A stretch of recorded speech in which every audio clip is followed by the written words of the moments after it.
भाई साहब ने सवाल पूछा है, मैं उर्दू में जवाब दूंगा क्योंकि तकरीर उर्दू में थी।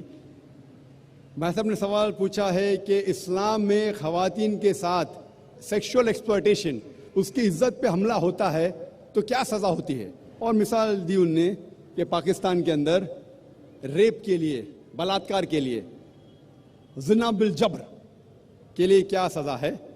और ज़ियाउल हक का उसने एग्जाम्पल दिया कि 4 सबूत की ज़रूरत है, नहीं मिले तो इसीलिए रेप पाकिस्तान में बढ़ गई।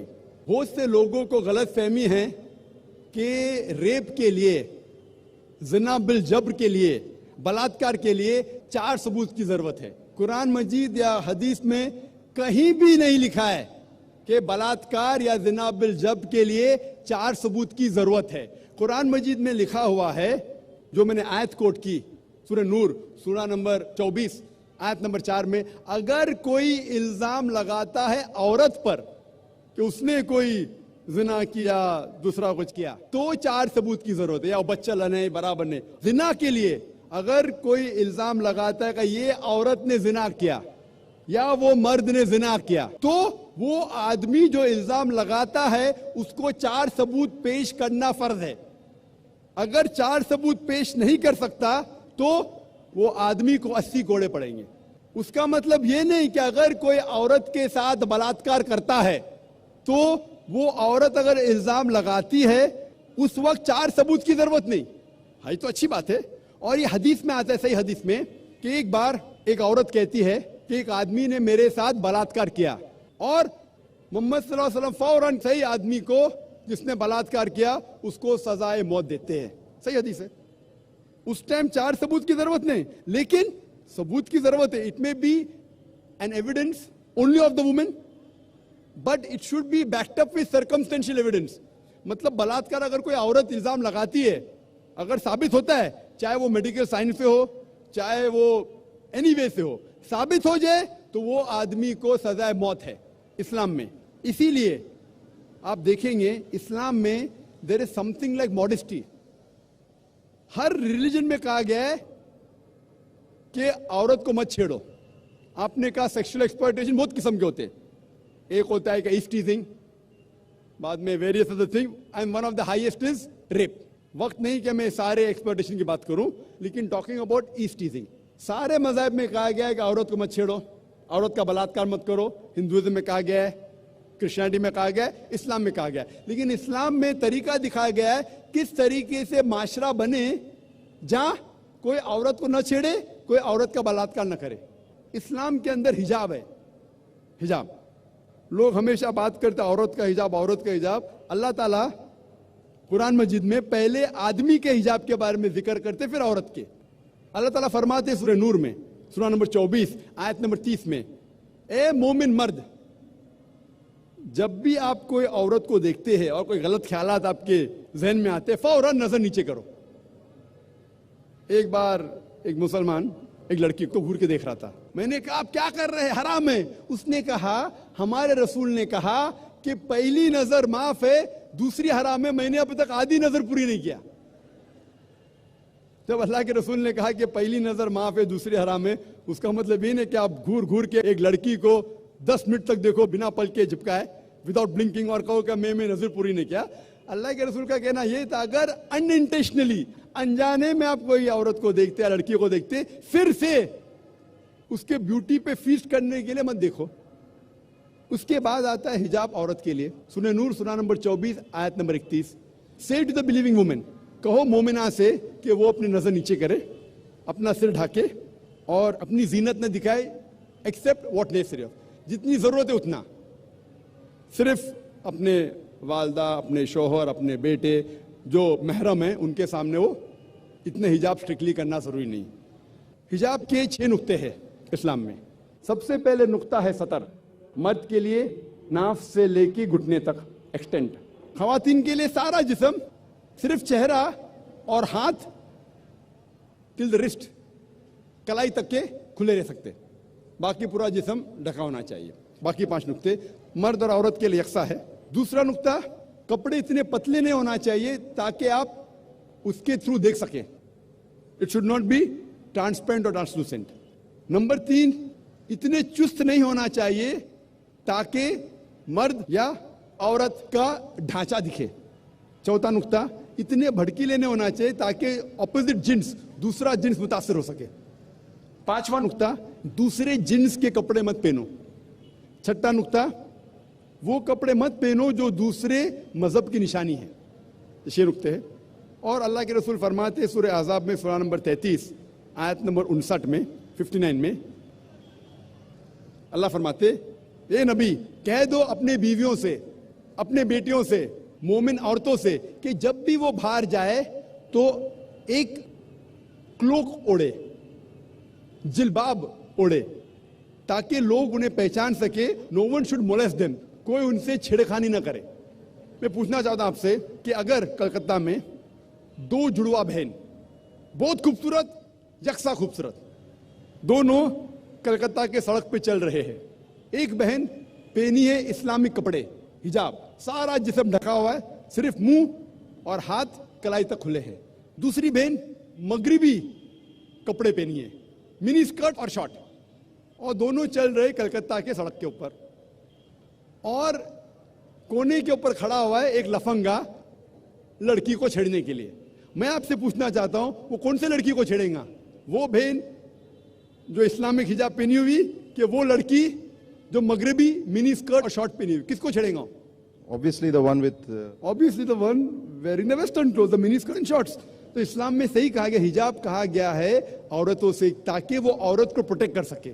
और आप जानते हैं कि अमेरिका में जो हम समझते सबसे तालीम याफ्ता मुल्क है, सबसे ऊंचा मुल्क है, मोस्ट एडवांस कंट्री, आप जानते हैं वहां सबसे ज्यादा रेप होते।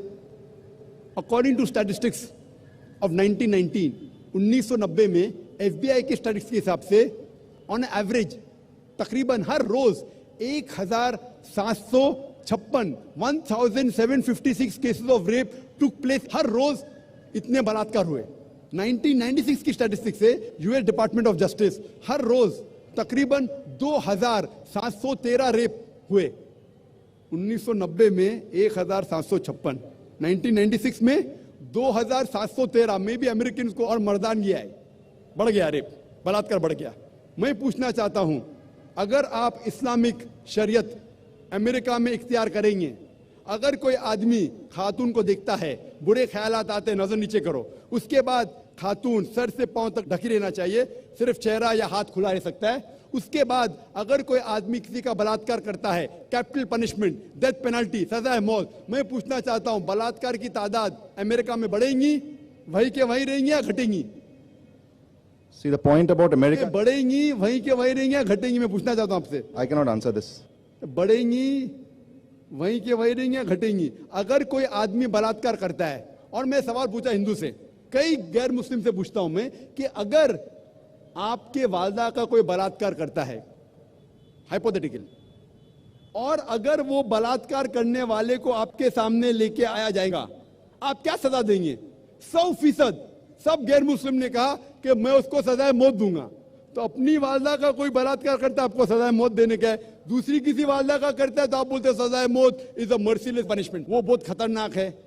कोई गैर मुस्लिम ने कहा कि मैं तो उसको तड़पा तड़पा के मारूंगा। सबसे लीस्ट बलात्कार जो पूरे दुनिया में होता है वो सऊदी अरेबिया। क्यों? क्योंकि ये शरीयत वाला लागू है। पाकिस्तान कौन कहता है कि पूरा इस्लामिक मुल्क है? नाम का है Pakistan. Some places they follow, some they don't. कुछ चीज फॉलो करते, कुछ नहीं। तो पाकिस्तान को मत देखो इस्लाम को जांचने के लिए। पाकिस्तान या सऊदी अरेबिया या दूसरा कोई मुल्क को मत देखो। इस्लाम को जांचना है तो जांचो कुरान और हदीस की रोशनी में। मैं आपसे पूछना चाहता हूं कि अगर अमेरिका में रूल लागू हो जाएगा कि कोई भी आदमी अगर गलत नजर से देखता है उसे नीचे देखना चाहिए, औरतें हिजाब पहनना चाहिए, उसके बाद कोई बलात्कार करता है सजाए मौत, तो अमेरिका के अंदर ये बलात्कार की तादाद बढ़ेंगी, वहीं के वहीं रहेंगी या घटेंगी? I should be allowed to also say something about this. So first give the answer, then I'll give you a chance to speak. You're giving me very few options. Sorry? Are you not giving me the right options then? There's no fourth option. Is there a fourth option? No, then I can't answer, I guess. No, is there a fourth option? That's what I want to talk about. Is there any fourth option?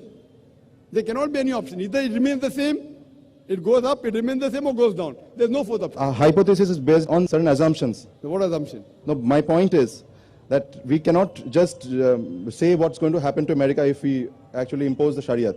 If you're illogical, you can't. If you're logical, you can. That's right. What's the argument? Tell me.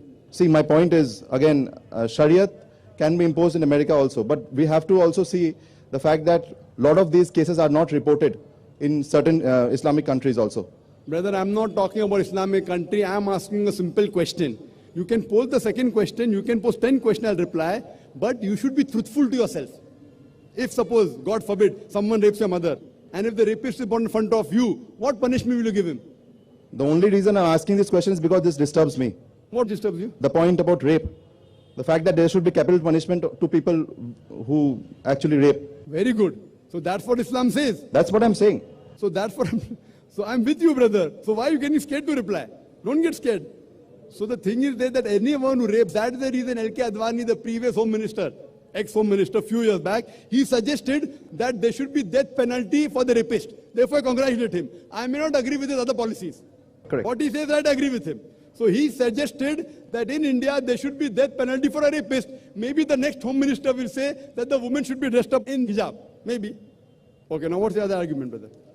My point exactly is that... Next question. Next question. Your first question answered or not? More or less, I think. More or less? Yeah, brother, be truthful. What more or less? Which parent? I'm telling, don't look at Pakistan for Islam. Am I talking about Pakistan here? Am I talking about Pakistan?